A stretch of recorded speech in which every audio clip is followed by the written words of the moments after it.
तो चलिए आज बात करते हैं जासूसी की एक ऐसी कहानी की जो पाकिस्तान की तपती हुई गलियों रावलपिंडी से निकल कर आती है।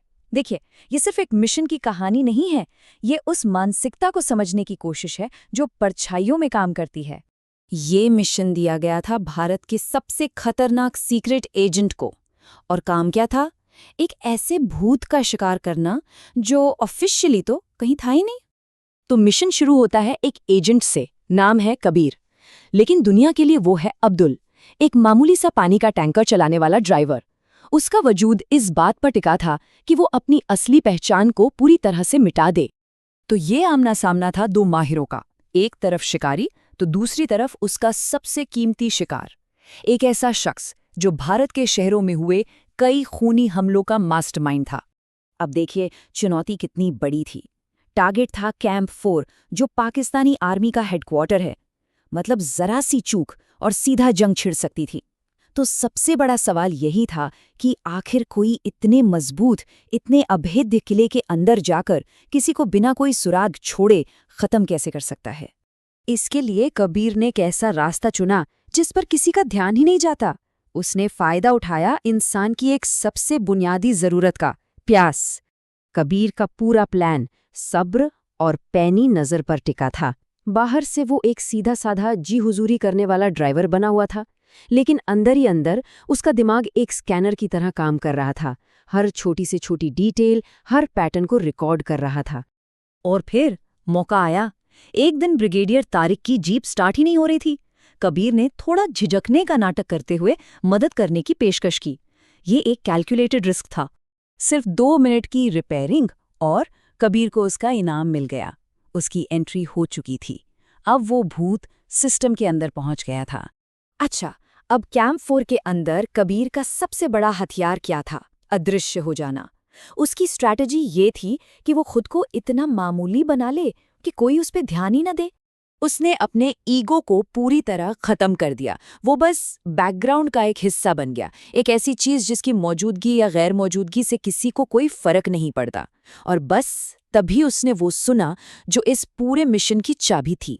बस यही वो इन्फॉर्मेशन थी जिसका उसे इंतजार था। गेस्ट हाउस नंबर 3 और अस्थमा। अब कबीर के पास अपने टारगेट की लोकेशन भी थी, और उससे भी बड़ी चीज, उसकी कमजोरी और हथियार। वो इस मिशन के लिए बिल्कुल परफेक्ट था। एक ऐसा मिशन जिसमें मौत बिल्कुल नेचुरल लगनी चाहिए थी। ये जो सक्सिनल कोलीन है, ये कोई आम जहर नहीं था। ये खुद एक भूत की तरह था। शरीर में जाता, अपना काम करता और फिर बिना कोई निशान छोड़े गायब हो जाता। तो अब टारगेट की पहचान हो चुकी थी, हथियार तैयार था, और अब शुरू हुआ ऑपरेशन का आखिरी और सबसे खतरनाक फेज।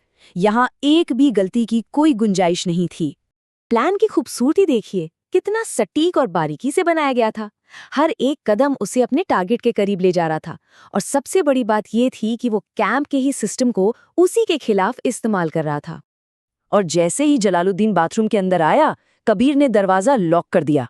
उस टेररिस्ट को 1 सेकंड भी नहीं लगा ये समझने में कि ये कोई प्लम्बर नहीं, बल्कि उसकी मौत सामने खड़ी है। दोनों के बीच एक छोटी लेकिन जबरदस्त हाथापाई हुई। आखिर में कबीर ने जलालुद्दीन पर काबू पा ही लिया। उसने अपनी घड़ी को घुमाया, माइक्रो नीडल बाहर आई, और वो अनडिटेक्टेबल जहर देते हुए उसने ये आखिरी शब्द कहे। पर मिशन अभी खत्म नहीं हुआ था। टारगेट को खत्म करना तो सिर्फ आधा काम था। असली चैलेंज तो अब था, शेर की गुफा से जिंदा बाहर निकलना। कबीर ने बहुत ही सावधानी से पूरे सीन को ऐसा बनाया जैसे मौत किसी खतरनाक अस्थमा अटैक या हार्ट अटैक से हुई हो, ताकि एक नेचुरल डेथ का भ्रम बना रहे और कोई सवाल ही ना उठे।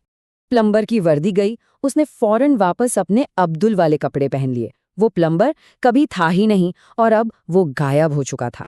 इसके बाद उसने अपना टैंकर स्टार्ट किया और मेन गेट की तरफ बढ़ गया, बिल्कुल वैसे ही जैसे वो हर रोज करता था। कोई हड़बड़ी नहीं। और जैसे ही वो हाईवे पर आया, उसने अपने शीशे में देखा। पीछे कैंप में अफरा तफरी मच चुकी थी, लाश मिल गई थी, मिशन कामयाब हो चुका था। पूरी दुनिया के लिए उस दिन कुछ नहीं हुआ था, लेकिन परछाइयों के पीछे एक बहुत बड़ी जीत हासिल की जा चुकी थी। पाकिस्तानी अथॉरिटीज यही मानती रहीं कि उनका जो खास मेहमान था, उसकी मौत दिल का दौरा पड़ने से हुई है। किसी ने कभी उस सीधे साधे पानी के टैंकर ड्राइवर पर शक तक नहीं किया, जो थोड़ी देर पहले मेन गेट से बाहर निकला था। ये कहानी एक सवाल छोड़ जाती है कि कबीर जैसे न जाने कितने गुमनाम एजेंट हैं जो ऐसी ही लड़ाइयां लड़ते हैं और ऐसी जीतें हासिल करते हैं जिनके बारे में हमें कभी पता भी नहीं चलता। ऐसी जीतें जिनकी कामयाबी का सबूत बस उनके बाद की खामोशी होती है।